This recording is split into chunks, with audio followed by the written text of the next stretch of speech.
wait 2 minutes for them. Oh, till then I will give some instructions. Thankfully we have 2 minutes. The scanner for the agenda is being shared. There are two scanners. One is shared from behind, one is shared from ahead. Please take a look at it. Also, while you go outside, there are brochures kept for multiple companies. Please check out the brochures.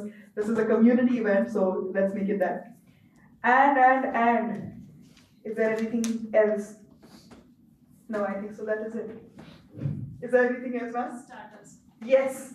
The starters are going to be served to you at your tables from 7:45 p.m. Let us wait 2 minutes for Adarsh and Nachiket sir. Till then, Anand sir, do you want to talk about one thing that you learned from Kensan's speech today? I mean, I think, other people should talk about that. Okay, that works. Is there anyone? No, but, one of the, what we can do till that time, maybe by the time, I mean, they just dropped me a message, but I didn't see it. So maybe till that time. Let us introduce Javier. Out of there. I'm also I just told it because for photography it's been very odd, so just go on stage. Our next speaker, Javier, he has built companies and now backs the people doing the same. Before venture capital, Javier was global head of alternative research at Citi and held senior roles at JP Morgan and Morgan Stanley. But what's more telling is what he did alongside that. He started 3 companies of his own. He knows what it actually takes to build something from nothing, from the founder's seat. Today, he's managing partner at Campbell Ventures, a Los Angeles-based early-stage fund that backs global founders shifting paradigms at scale. The GP behind the fund has made 11 angel investments, including 2 unicorns. Javier built the fund around a simple idea. Most early-stage VCs expect to write off 80% of their portfolio, and that's bad for everyone, but worse for the founders. Campbell's approach is different. Their motto is, no founder left behind. And they put the majority of their time into actually working with the companies they back, not just writing checks. When Javier talks about go-to-market for the US and closing multi-million-dollar deals, he's speaking as someone who has built it, sold it, and now helps others do the same. Javier, the floor is yours. Well, thank you very much for this wonderful introduction. I think you are too kind. Thank you. And let me say that I'm incredibly honored to be here with all of you guys. It is such an exciting place to be. The level of energy, entrepreneurship, ambition that I'm seeing is just extraordinary. So, I mean, we've all been hearing for many years that India is the country of the future. It never really materialized, but it's really happening right now. And I think, we've been talking, Anand and I, about what we can do together. Getting increasingly excited potentially about opening a very meaningful fund. We are talking about $100 million at some point to really back Pune-based, Indian-based companies. Because again, the future is your guys, is yours. And again, I'm blessed and honored to be here with all of you. So, let me give you some additional context. Javier was my boss at Citi, and he was his very few people that I've seen are very workaholic, yet very effective, very smart. It was an honor to write with him. So, he also backed, and I'll give you, right, like I've never told this story to anyone, but what happened, when I started DG Future Tech, it was Visitech Solutions earlier, FTP, FinTech Knowledge Solutions earlier, right, those days. At that time, I was not sure what to do, and we created some Bloomberg products.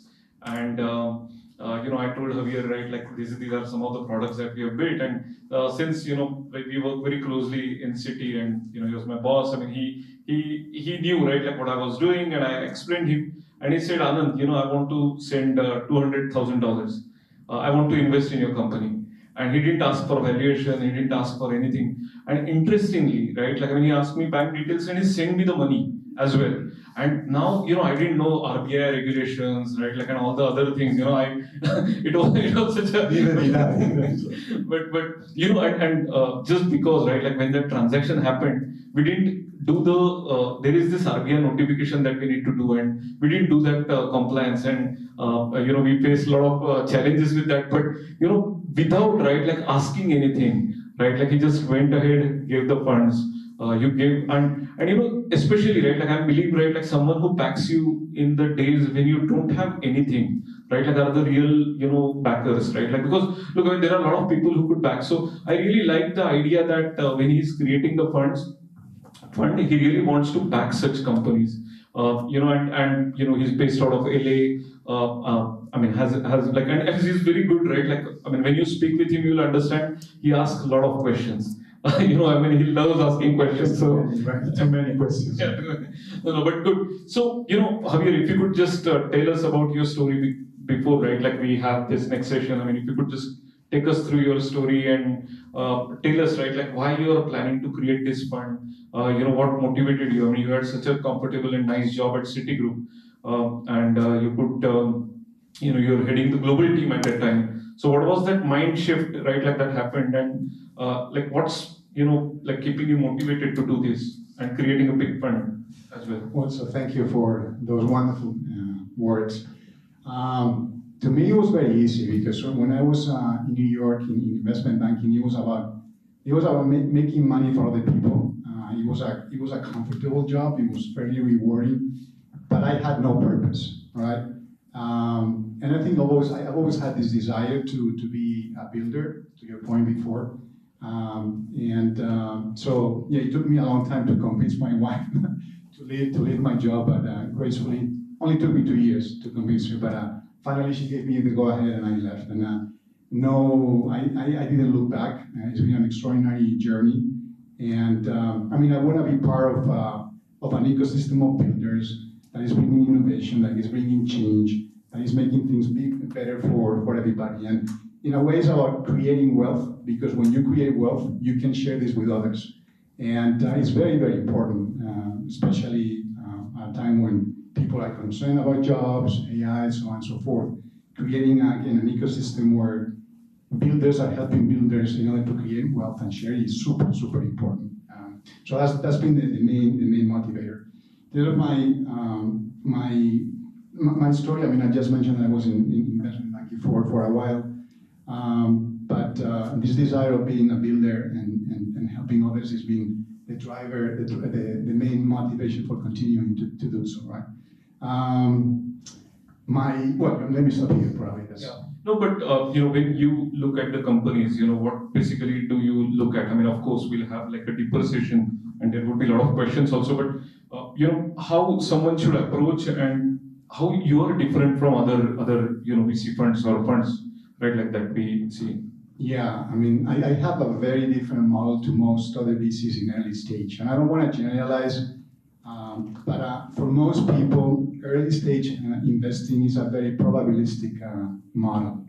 Everybody is factoring in a high write-off percentage, basically 80% and 90% write-off, which I think is really bad for the LPs that are backing the funds, but it's a real tragedy for founders, because it means that around 8 out of 10 founders are going to be completely ignored by the VCs within 18 to 24 months. Right?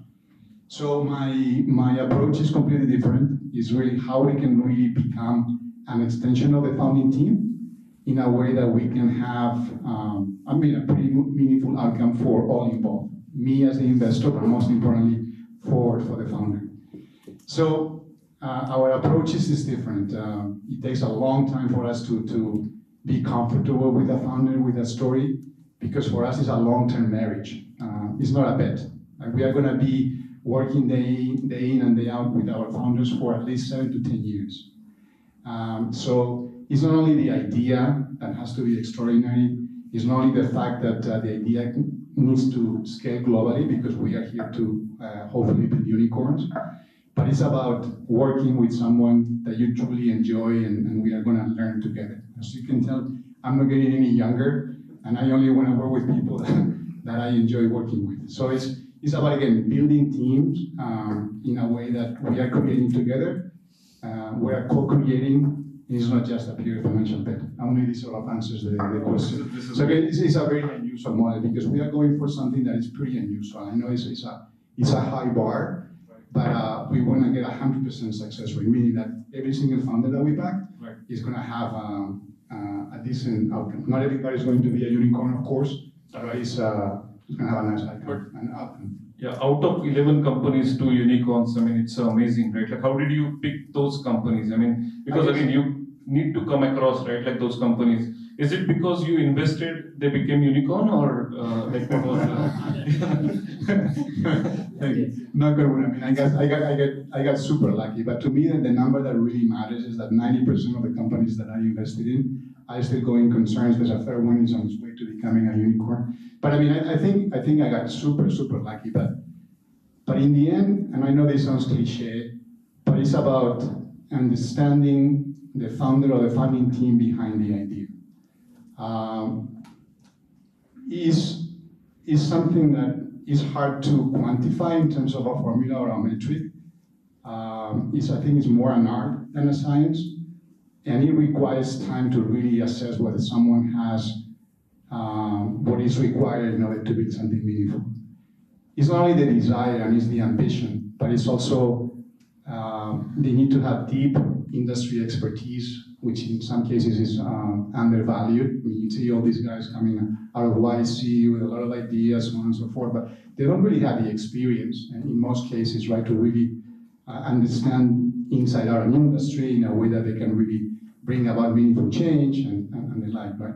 So it's a deep industry expertise, and also they need to be team builders. It's not only about the money, it's about building together with others in a way that people want to be part of the team, and they also have this sense of purpose that they are co-creating something together, which is very exciting. So again, it takes time for us to get that level of conviction. Basically, on average, it takes me like 6 months to really feel comfortable with the story and from the founding team, and it requires a lot of conversations, brainstorming sessions, ideas, until we get this level of conviction. Only this answers the question. No, this is great. And one of the things that I've seen is that for all the companies, right, like that we are building, there has to be some, strategy for, again, right, not all companies are built for, long term. I mean, there are exits, there are M&A. I mean, how do you deal? I mean, for example, in the GGA part, right, like we have got a Crafton Capital, and we have got Amol Pandey with us today. So we are trying to build that over here. I mean, how are you thinking of doing that? And you can collaborate with Crafton as well, but yeah, I would love to. Yeah. I mean, probably as a contrarian view, because what really excites me personally is not really just having an exit for the sake of having an exit.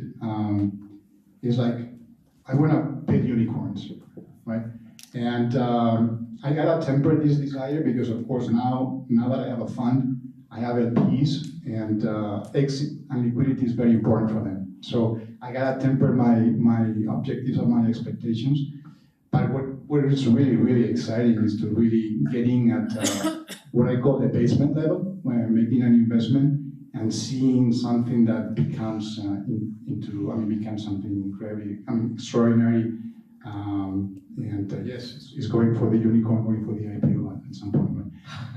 But again, there's also a component of risk management that I gotta add to my process that I didn't add before, because exits and liquidity are important. Right. It's a work in progress for me. I gotta temper myself. That's so great. So what we will do, right? Like, by the way, right? Like one last question, and maybe we'll have other session where you and we'll ask everyone would ask, right? Like you both question. So before, right? Moving to the next session, I mean, I've got one question for you.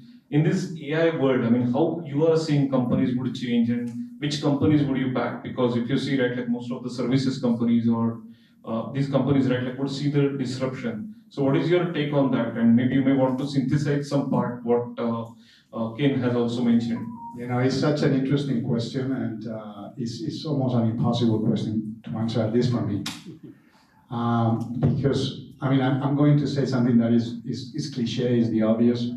It's so easy to start a company in this domain, and there are so many. And my focus is investing in early stage companies. So it's almost impossible to know which one is going to make it out of the hundreds of thousands that are chasing the same dream or the same opportunity. I mean, to me, one of the most interesting comparisons or examples is what happened in the early 2000s with social media companies. And people don't really realize that at some point there were 5,000 companies in the social media space, 5,000 plus. And how many are left? You can count them with your fingers, right? So this is also what's happening with most.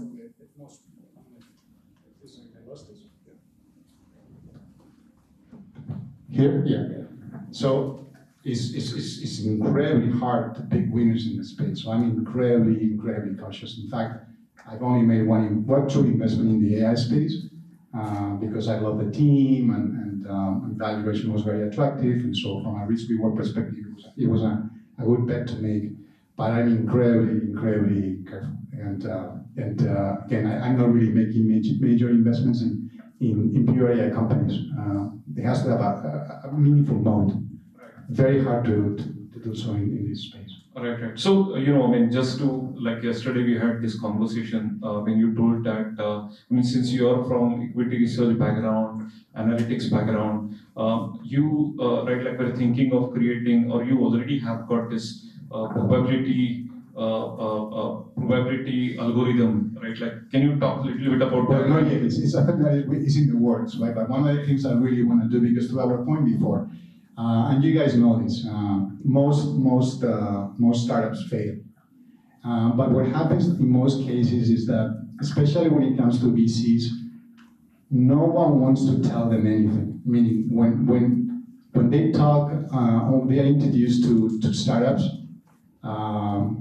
they know they are not going to invest in them for the most part, but they are not courageous enough to tell them why they are not investing. Why? Because again, no one knows what's going to happen, and no one wants to be a fool if they say no to a startup for X, Y, and Z reason, and then they realize that these guys happen to make it big, right? So it's about risk management and protecting your reputation. But I think it's really bad for the founders. I mean, if we were to have a very transparent and honest mechanism for us as VCs to really share our thoughts with startups in a way that we can really help each other and understanding opportunities better, I think it would be a much interesting conversation with startups, right? So one of the things that we really want to do at Kemble is come up with this mechanism that is more data-driven and that offers our view as to why we are not ready, why a company is not a perfect fit for us at this point in time. In a way that, we have this exchange of ideas, and hopefully both of us get interesting feedback interesting thoughts out of this. Right? We also tend to be a pretty unusual fund in the sense that we are very transparent and we say things the way we feel them and we believe they are. But I mean, if we can really systematize it, I think it's going to be incredibly helpful for us as VCs and also for the funds that we work with. But again, a work in progress. No, great. Thank you so much. And just one last question: do we need to know Spanish to get your investment? Yes, absolutely. Yes. Okay. All right. So this is great. And just one thing, right? Like I would like to talk. When I mentioned that I'm planning to have this GGA session, and Ken is going to join. He immediately said, "Anand, absolutely, I will come." So thank you so much. Right? Like I mean, how many hours? 34. What was that? Yeah. So he came all the way, right? Like very quickly, and really, let's give him big. Thank you for having me. I'm so happy to be here. Thank you. Thank you so much, and we'll have like detailed conversation afterwards. We'll have now the next session. Radha, you may want to take over.